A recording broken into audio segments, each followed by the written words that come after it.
Bonjour à tous, bienvenue dans cette vidéo, j'espère que vous allez bien. Alors si vous voulez mettre davantage de vous et insuffler davantage de personnalité à votre site internet pour qu'il soit plus efficace, je vous invite à rester sur cette vidéo. Juste avant de rentrer dans le vif du sujet, je vais me présenter. Je suis Audrey Madeleine, la créatrice de faites-bouger-vos-idées.com, et mon job à moi, c'est de simplifier l'univers du web pour les entrepreneurs qui veulent créer et développer leur entreprise sur internet, même s'ils ne sont pas très à l'aise avec la technique.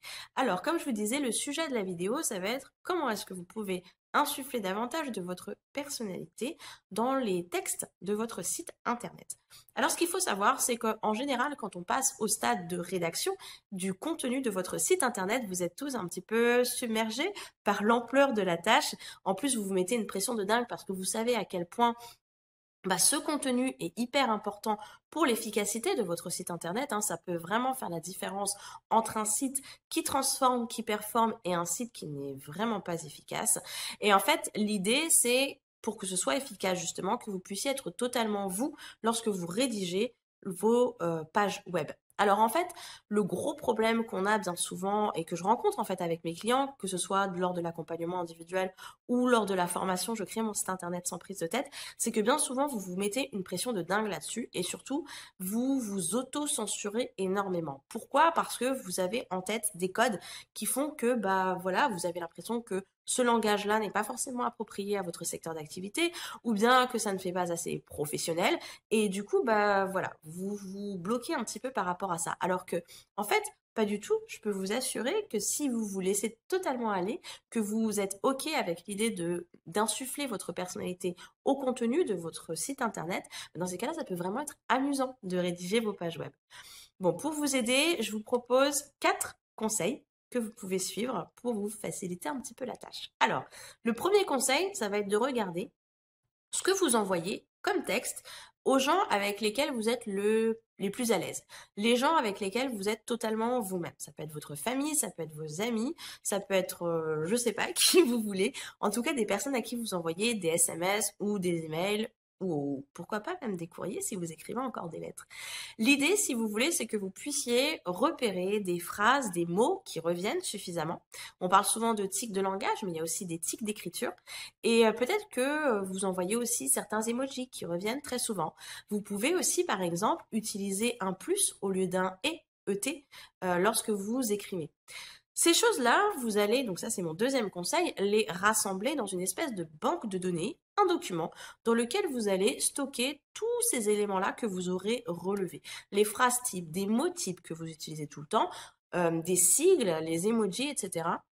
Et à chaque fois que vous aurez besoin d'ajouter un peu plus de votre personnalité dans une copie, dans un texte web, que ce soit une page de vente, une page d'inscription, même dans vos publications Facebook ou autres, vous allez piocher dans cette banque de données et ressortir des éléments de langage, d'écriture qui font que on vous découvre un petit peu plus à travers cela. Je vous donne un exemple, ça peut être très simple, aussi simple qu'un bonjour. Vous voyez, parfois, il y a des entrepreneurs qui vous disent un bonjour, bonjour, hyper péchu. Il y en a d'autres qui vont vous dire à chaque fois, hey, quoi de neuf? Ou alors, bonjour à tous, tout simplement. Vous voyez, par exemple, moi, vous me verrez jamais dire un hey, quoi de neuf? Parce que c'est pas dans ma nature, c'est pas comme ça que je parle. Et je l'utiliserai jamais non plus sur mon site internet, même si parfois ça peut faire un peu fun. Mais voilà, l'idée c'est vraiment pas de vouloir être dans la tendance ou pas de vouloir être fun, mais simplement d'être vous-même et d'utiliser vraiment votre façon de parler. La troisième astuce que je peux vous proposer, c'est de vous enregistrer. Parfois, on peut être bloqué parce qu'on est devant un clavier, on a notre page blanche, on ne sait pas trop quoi écrire. L'une des choses que vous pouvez faire, et en plus ça vous permet aussi de voir comment est-ce que vous aborderiez le sujet si vous étiez face à quelqu'un, c'est de vous enregistrer en parlant justement du sujet que vous voulez aborder dans votre article de blog plutôt que de commencer par la phase d'écriture.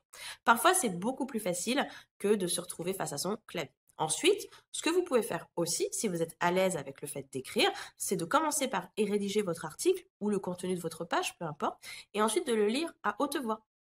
Si vous voyez qu'il y a des phrases qui passent pas, sur lesquelles vous n'êtes pas à l'aise, qui vous semblent totalement en dissonance avec vous-même, dans ces cas-là, vous les enlevez, vous les modifiez, et là, encore une fois, ça va vous permettre d'être certain d'avoir un contenu qui vous ressemble à 100%.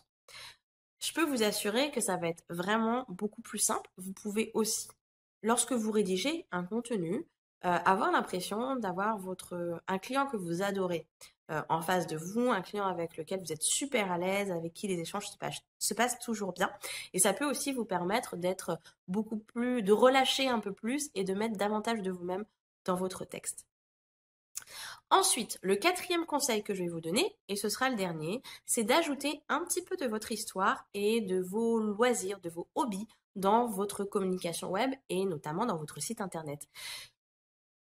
Sélectionnez 3 choses que vous aimez particulièrement ou 3 choses qui vous ont énormément marqué au cours de votre vie et saupoudrez-les, distillez-les comme ça un peu partout sur votre site internet.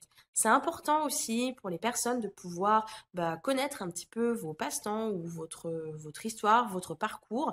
Alors on ne vous demande pas de raconter votre vie, hein, on n'est pas dans les masques, mais c'est simplement voilà, histoire de pouvoir vous connaître à un autre niveau que juste professionnel. Ça fait partie aussi de votre personnalité, ça fait partie de votre vie. Et en général, les gens aiment bien savoir tout cela. Voilà, n'hésitez pas à me mettre en commentaire si vous avez suivi l'une de ces étapes et qu'est-ce qu'il en est ressorti. Je suis très curieuse de voir ça. Si vous voulez créer ou améliorer votre site internet, j'ai créé une checklist. Alors c'est un peu plus qu'une checklist hein, parce qu'elle fait 9 pages, mais en tout cas qui met en lumière les 9 étapes que je vous invite à suivre pour pouvoir booster votre site internet ou créer un site internet qui vous ressemble. C'est gratuit, vous pouvez le télécharger en cliquant sur le lien qui est sous la vidéo. Quant à moi, je vous remercie d'être resté jusqu'au bout, de m'avoir écouté et je vous dis à très vite dans une prochaine vidéo. Bye bye!